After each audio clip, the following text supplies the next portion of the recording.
Hey, this is Brent Jensen. You're listening to No Sleep Till Sudbury, the show where we talk about the music that makes your skin vibrate. Brought to you by Pariah Pickups, handcrafting otherworldly guitar pickups in Detroit. Check them out at pariahpickups.com.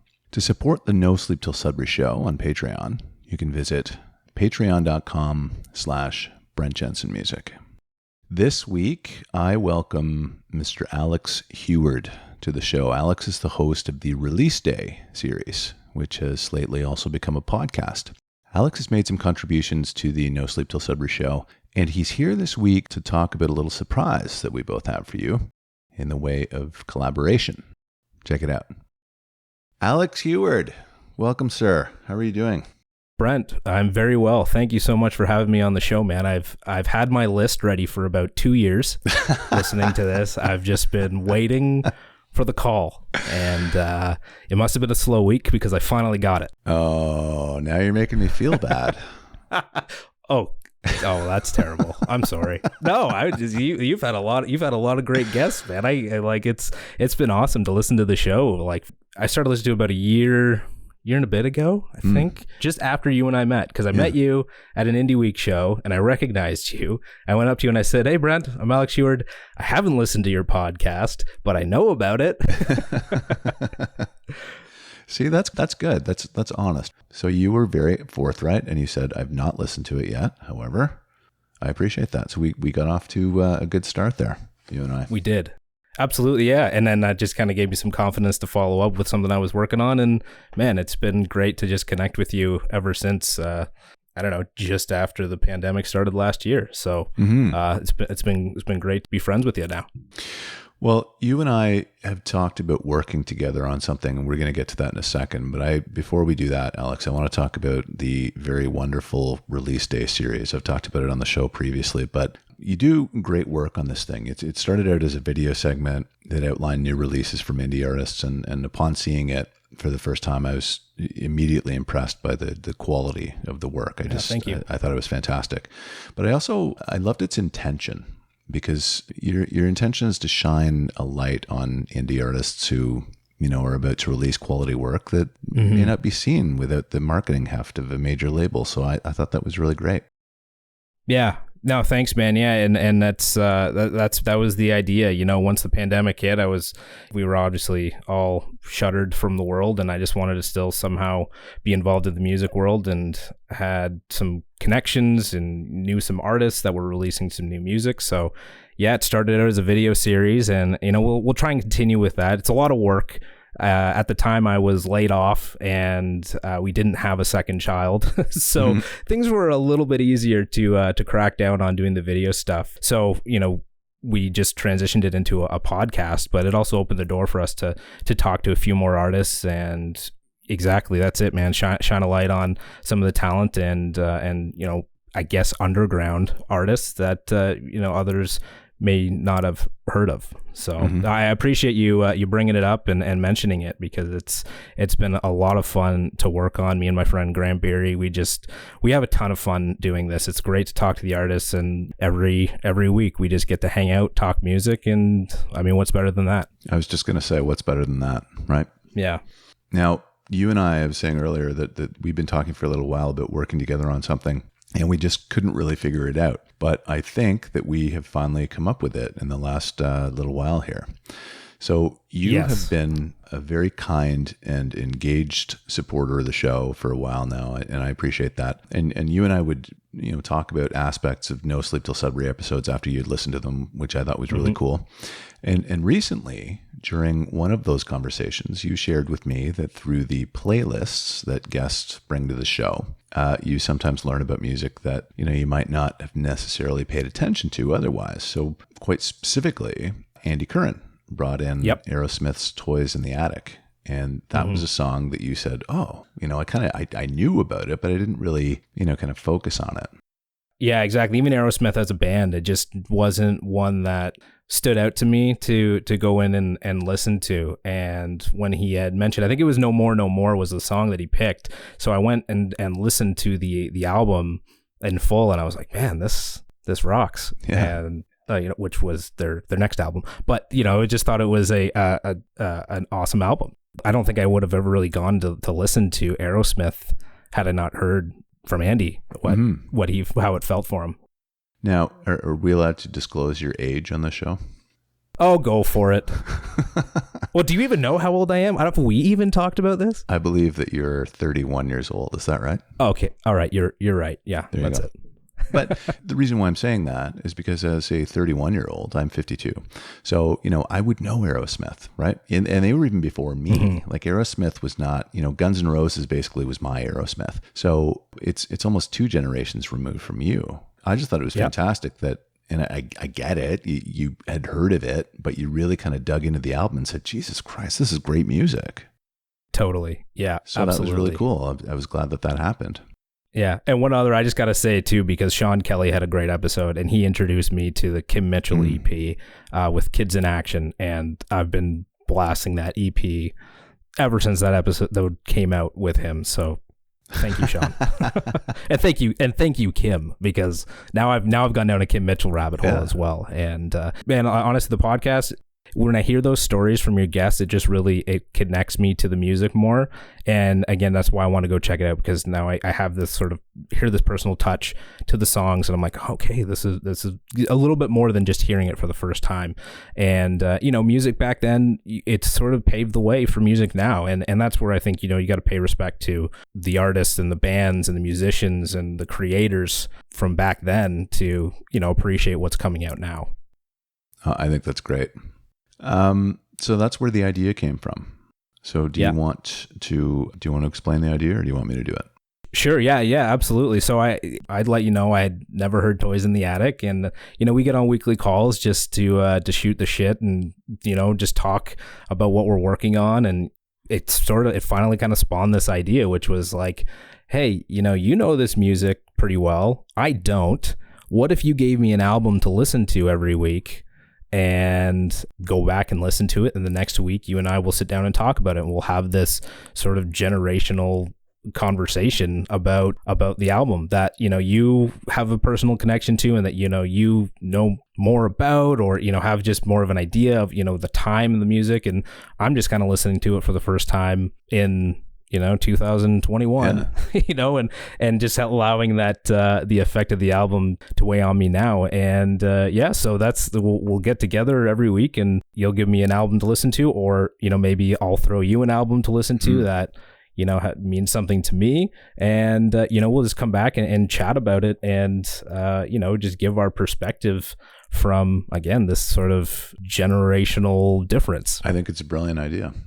I think was that clear and concise enough? I should have pulled out. You wrote a great piece about it. I mean, I hope I sold it enough for people to want to listen to it. It's great, right? I mean, it doesn't. I don't think it matters how you sell it. I think just the idea of it is cool. It's guys who are the age difference is fairly substantial, but just a combination of perspectives from those 2 points is going to be really interesting for albums like Toys in the Attic.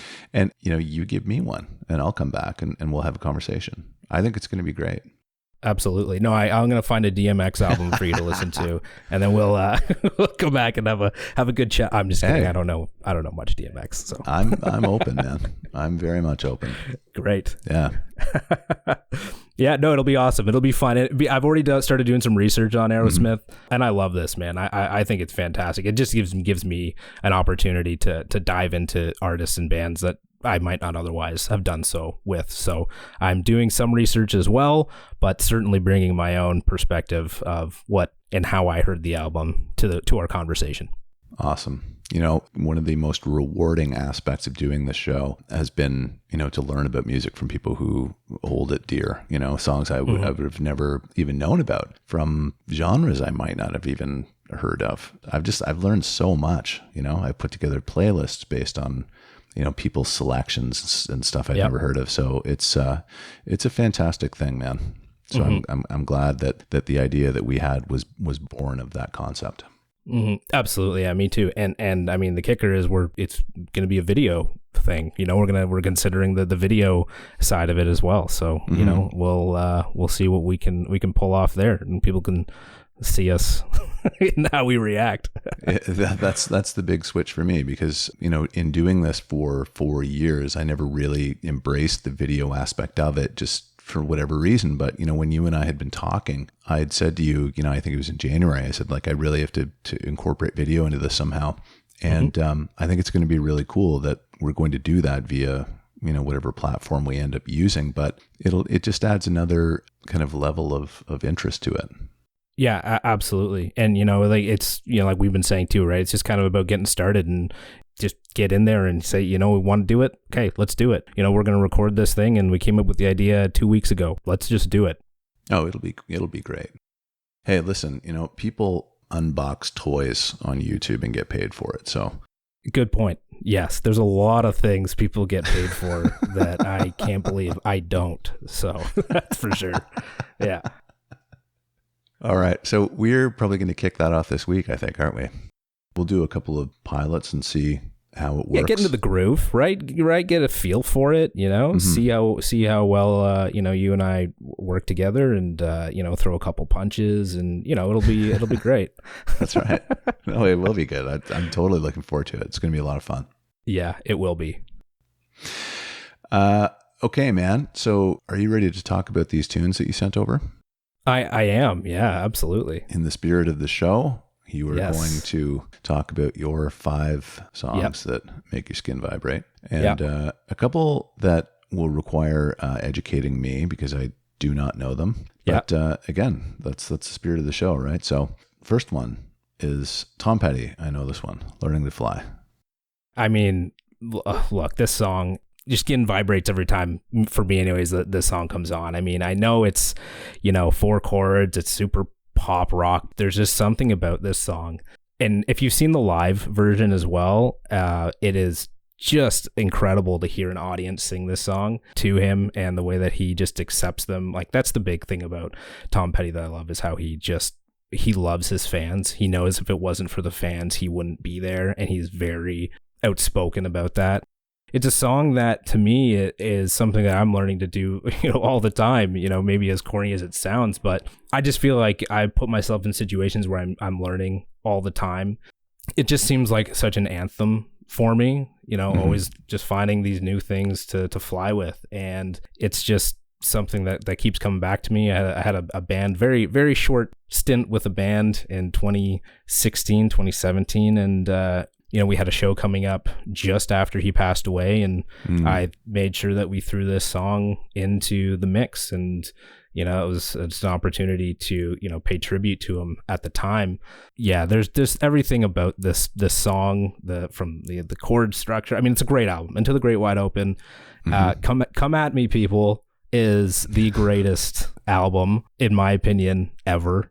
So that's one thing about Into the Great Wide Open, and produced by Jeff Lynne, and the song is also written with Jeff Lynne. He's just helped Tom create 2 incredible albums in Full Moon Fever and Into the Great Wide Open. So it's just, I really wish I had a chance to see him when he was still with us.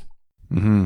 I was lucky enough to see him in the 90s in Toronto. His shows are like a greatest hits rendition, right? It's just like hit after hit. It's kind of staggering. You think, holy crap, like he's got like a massive amount of greatest hits. Totally. I mean, you listen to an album of his, and you somehow every song off of the album, especially in Learning to Fly and Full Moon Fever. I mean, and then Wildflowers is it's not a Heartbreakers album, but there's just so many songs that he's written that you're like, oh my goodness, like I know this song, but I just didn't realize that it was him, or I heard it. It's incredible. And just on that greatest hits tip, I mean, like when they've asked him to record his greatest hits album, and then they wanted a new song for it, he wrote Mary Jane's Last Dance, and that was not a song he had written any other time other than to put on a greatest hits. And I wanted to go platinum as a single. Like, just incredible, just an amazing songwriter. Everything about Tom Petty is, to me, amazing. So there, swoon fanboy over Tom Petty. Like, I love the guy. I've watched Running Down a Dream, his 3.5 hour documentary, 3 or 4 times. So wow. Yeah. Yeah. That's it, a man. Fanboy. Yeah. Yeah. So that's Learning to Fly. Understandably so. He's definitely one of the greats. There's no question. Two more greats next. Bob Dylan and Johnny Cash, Girl from the North Country. Yeah, now this originally came out on Bob's Freewheelin' Bob Dylan album, but I was a late bloomer with Bob Dylan. For a long time, I couldn't handle his voice, so I feel like I had to grow up, start appreciating music a little bit more. So, and him and his ability as a writer. So in 2017, I finally got into Bob Dylan, and this happened to be upon a trip to Nashville. Following that, there was actually a Bob Dylan exhibit at the Country Music Hall of Fame that I had taken in while we were there, and me and my wife had taken in, and I just dove right into Bob. I was just, that sounds terrible, but I just got right into his music. And so then they had video clips and songs playing, and Girl from the North Country, the Bob Dylan and Johnny Cash version, came on. And this is off of his album Nashville Skyline, when he kind of dove into country music. And the song came on, and I was just like captivated by it. And I loved to see the relationship between Bob and Johnny, the way that they were playing it on the show, just everything about that captured me. And then I really sat down and listened to it. I downloaded the album, listened to it on the way home. And that song, it's a beautiful love/breakup song, but to me, it can be just so much more than that.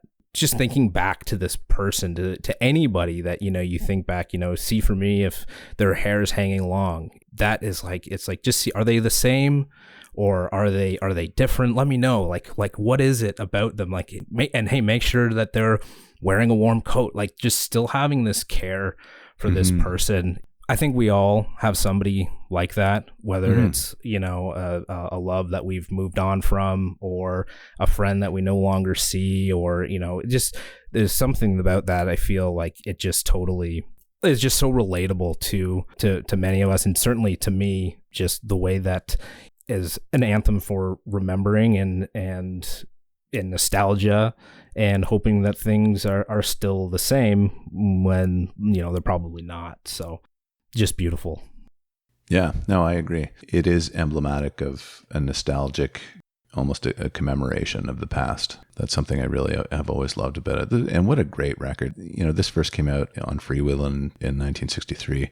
Oh, man, that is such a fantastic record. It is. It is a great album. I mean, Don't Think Twice is on there. Oxford Town. I love Oxford Town. Like, there's just so much on that album that is, I mean, what a sophomore album.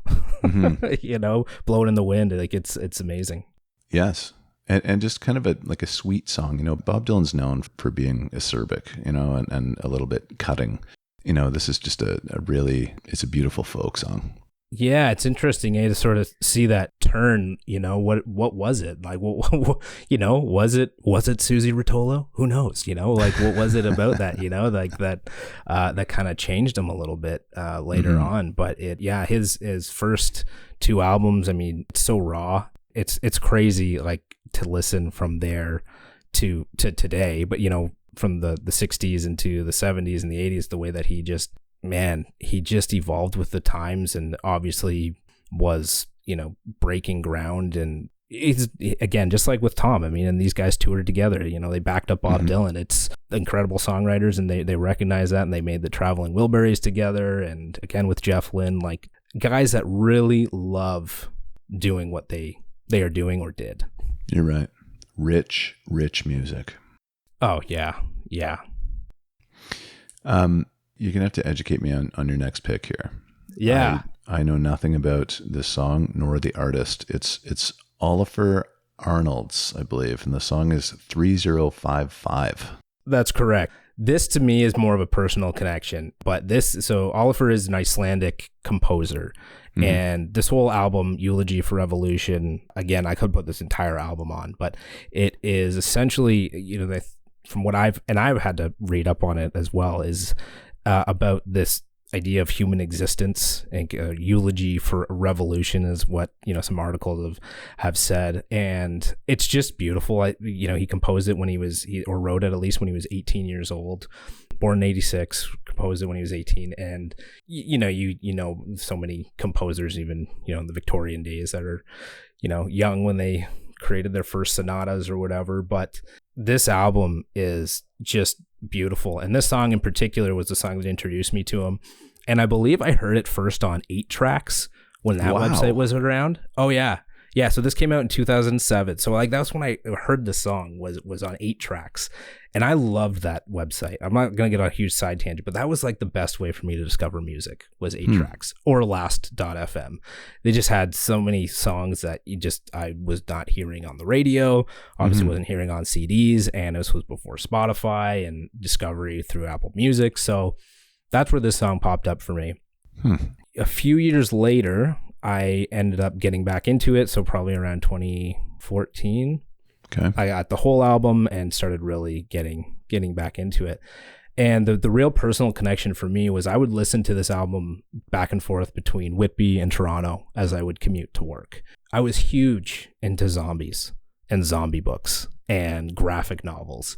Any chance I would get, I would go to Indigo, I would buy the latest Walking Dead graphic novel, or there's another graphic novel called DMZ. It's not a zombie thing, but a lot of post-apocalyptic stuff.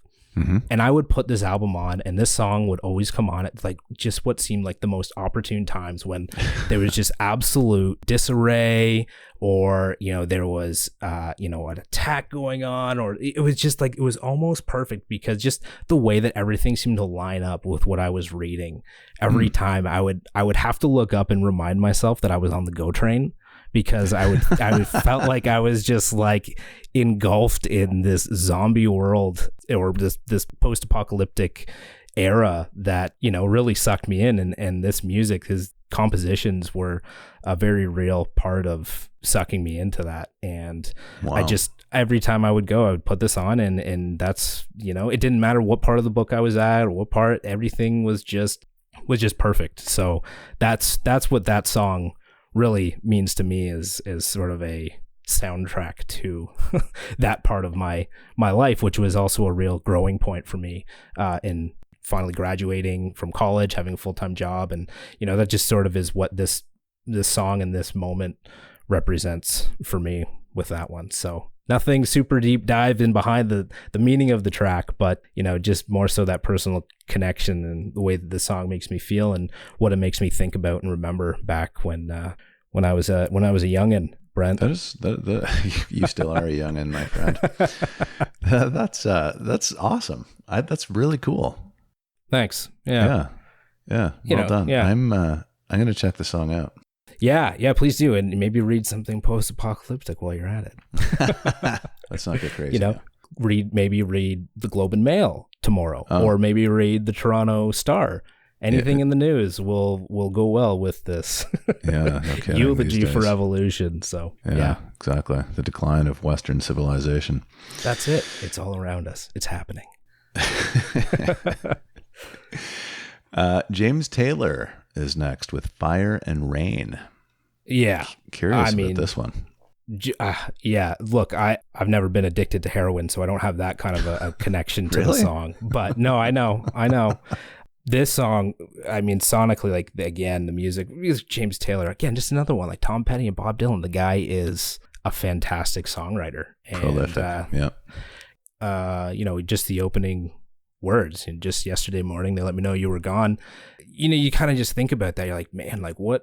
That's tough, when you think about it. And then you hear the story that they actually, this is about his friend Suzanne, who passed away. His friends didn't tell him, for a month after she had passed away, because they felt like he was in such a good place with his music career that if he heard that she had passed away, it could have, put a strain on what he was doing or derailed him. So they let him know a month after his friend had passed away. So, just hearing that, but I mean, just even the rest of the song being, again, sort of about his heroin addiction, and then a little bit about his past. I mean, he's just somebody that has had quite a life. I feel like so many people don't need to have those types of experiences to really connect with. I've seen fire, I've seen rain, I've seen sunny days that I thought it would never end. It's just, there's these feelings, I think, that the song and the chorus really brings, that so many people can just connect with, again, that I connect with. Again, you can put it on sort of at any time, no matter how you're feeling, and feel a little bit of just, yeah, James, he gets me. And I felt like with this song, he really just really got me, and I really got him. And then, did some more looking into the meanings behind the songs. And, another thing, again, like I mentioned with Tom Petty, is, great dad, and James Taylor's father, picked him up and helped him when he was sort of on his last ropes in New York, and again, addicted to heroin, and had called his dad. His dad told him to stay where he was and came and picked him up. And the next he found himself in Apple Studios, Apple Records in in England, playing for Paul McCartney and George Harrison. Maybe about a month after that, then he was signed to Apple Records. It's incredible just to hear those stories and then manifest themselves into music like this, and just be able to connect with it on that level. Again, Fire and Rain. It's just who hasn't seen Fire, who hasn't seen Rain, and sometimes you need those days to really reflect and think back, and that's what this song helps me do, and then it helps me feel okay afterwards. I like that. I have a friend who was very severely impacted by this song in the sense that she thought, as a kid, she heard the lyric "flying machines in pieces on the ground," and she thought it was about a plane crash. Therefore, planes do crash. Therefore, maybe I shouldn't get on one for fear of it crashing. So this belief system was kind of put in her mind at a very young age, and she still gets nervous about flying. But the lyric is actually reflective of the fact that James Taylor, was in a band called Flying Machine, and it broke up. And that's what the lyric represents. But it's funny because to this day, she still has that, there's a stigma attached to flying because of Fire and Rain. Yeah, and again, it's that impact, that hold that this kind of music and the music these songwriters were writing then, that it just had that way with listeners. I can't say I felt that much with it, like to that extent, but I can totally understand how people would take what they're saying if they really feel this resonance with the music, as the music, kind of should. Then that's the power of music. Oh, certainly. Yeah. In every respect, right? The story you just told, the story I just told you. I mean, there's so many, I just love that, be it positive or negative, just the power of resonance that music has. It's incredible when you really consider the scope of that. Yeah, exactly. Yeah. Okay. Educate me once again, sir. Classified is your last song. All About You. Who is Classified? Yeah, Classified is a rapper from Enfield, Nova Scotia. Yeah, good old Canadian boy. And I was introduced to him back in college in 2008. My buddy Casey, I got so hooked. It's music that, not that I can entirely relate to, but I was, it's a white rapper, and everything he sings about is just so real. Like he just sings with he's got his friends on the albums, and he just can take songs that are really about like his current surroundings, or, just anything, for at the time it was all about smoking weed and partying, and it was college. So that's all we were doing. So it was like, man, yeah, like this is like, yeah, Classified, he's great. And then he came to our school and he performed, and we were all into it. And I would see him more times after that. He does this thing where he plays this song at shows, which is so All About You. It's Classified featuring another artist, Chad Hatcher. I'd never seen Chad Hatcher tour with him. Anyways, when he'd play the song, he said, "My friend Chad Hatcher isn't here. I need somebody to come up and sing this song with me." Uh-oh. Yeah. So he did this once. He did this once at a show in Oshawa, and this guy got up to rap the song with him, and it was terrible. And I was like, I thought you were going to say it was you. Oh, no. It was, so this guy, yeah, exactly. Right. So this guy got up on stage, and it was just bad. And I was like, oh man, I probably could have done a better job than that. That's a huge risk, doing that sort of thing. Oh, it is. You see that all the time and I don't know if it's staged or not, but Michael Bublé and U2 bringing people up, which I think is amazing. It's really cool. But if it's real, the propensity for it to go wrong is very significant. Totally. Yeah. And he's done this a few times. He's had a few people come up. Some people have done a good job. Some people haven't. And I'll tell you what, Brent, I saw him play at Young Dundas Square. Okay. It's been 2010, maybe 2011. All right. And he did the same thing. Okay. Oh. He said, I need somebody to help rap this song with me. And so I remembered the Oshawa show and I was like, I'm not going to lose out on this one. So I went crazy in the crowd. He picked me. He picked me. And I went up and I'm going to tell you, it was a blur. But based on the crowd reaction at the very end, I think I did pretty well. So good. I got up and I rapped the song with him in front of I don't know. It was probably a couple thousand people in Yonge-Dundas Square. And it was just the coolest thing ever. So not only there's that for me with that connection and just, listening through every Classified album after that, I was on and I was listening to, and I was just so into it. But All About You again is sort of like this message of hope. It's it's all about you. It's life's not what you take. It's all about the promises you make. It's just so good. It's just such a positive message again for people that might just be in a bad place or down, and you just kind of need this pick me up, and All About You always did that for me as well many of these songs on my list. I have found myself in just some places where I've just felt really alone, and this one especially is just kind of even before I got to sing it with them. I'm missing home. I'm at college. I'm missing home right now. I'm going to put on this song because, it just has this connection for me. That's okay. It's all good, man. And there's somebody that gets it, this guy's kind of rapping to you, or, and that's that connection with this song.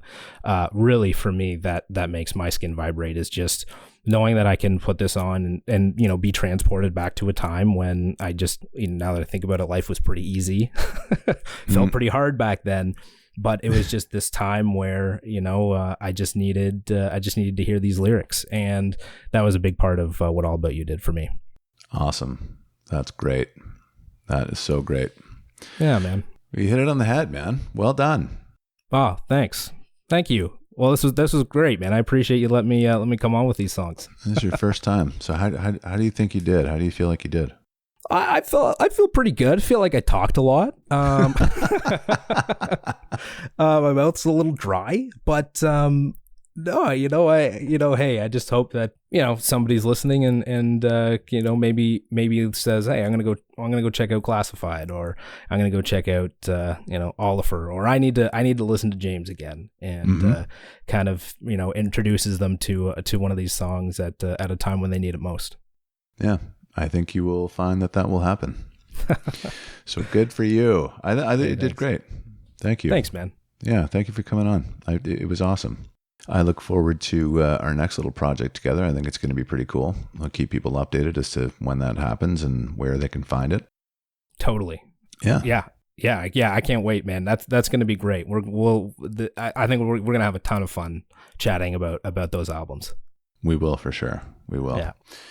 Okay, listen, I'm going to wrap up the show, but stay on. You got it. All right. So just hang on one sec. All right, folks, this has been No Sleep Till Sudbury with Brent Jensen and my very special guest, Mr. Alex Huard. Till next time, take good care. Brent Jensen is the best-selling author of No Sleep Till Sudbury, Leftover People, and All My Favorite People Are Broken. All titles available in stores and on Amazon worldwide.